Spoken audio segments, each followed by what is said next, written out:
Hi there, Cancerians. Thanks so much for tuning in. I'm Astrogirl, and we're looking at April 3 through April 9. Now, there's a lot happening this week. Not much of it is fabulous. The majority of it is retrograde activity and earthy kind of fighting. And I'll be honest, there will be a little bit of a ray of sunshine, but we're going to have to really push for it and look for it. The first sunbeam is late Wednesday, April 5, when Mars, the planet of motivation, makes a productive Earth trine to Pluto. If you don't take advantage of this trine this week, you'll get a second shot at it in October.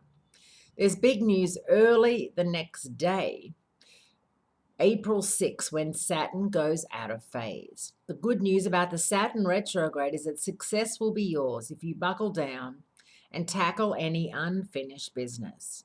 The next 5 months of the Saturn retrograde period are not good times to try to change the status quo, especially in Saturn-ruled areas like your career or in dealings with authority figures.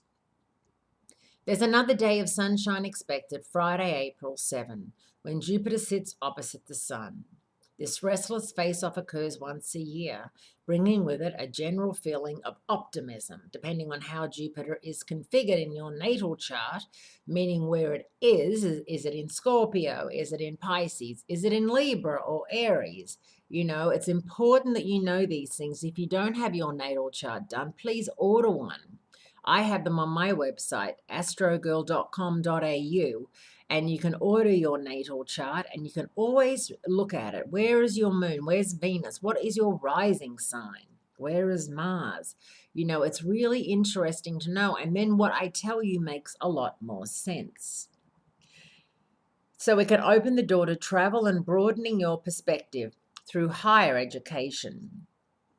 The shadow side of Sun Jupiter includes exaggerating the sunny side of life and overextending yourself.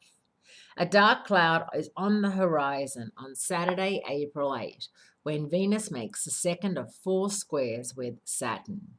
Although Venus is still in Pisces, the difference between this square and the first one in January is that Venus is retrograde now. And unfortunately, Venus retrograde in a square with Saturn retrograde is a double negative for love and self-esteem, and also not a good sign for the financial scene. More storms are on the way later on Saturday when the Aries sun squares off with Pluto. That's when your desires can clash with bigger circumstances and you can get mixed up in an intense power struggle. Expect communications and travel plans to be off center on Sunday, April 9, because that's the day Mercury stations and begins its 3-week retrograde period.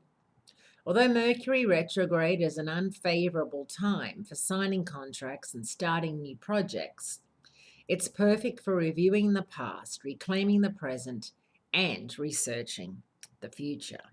More on Mercury retrograde next week. Thanks so much for tuning in, and I'll speak to you real soon.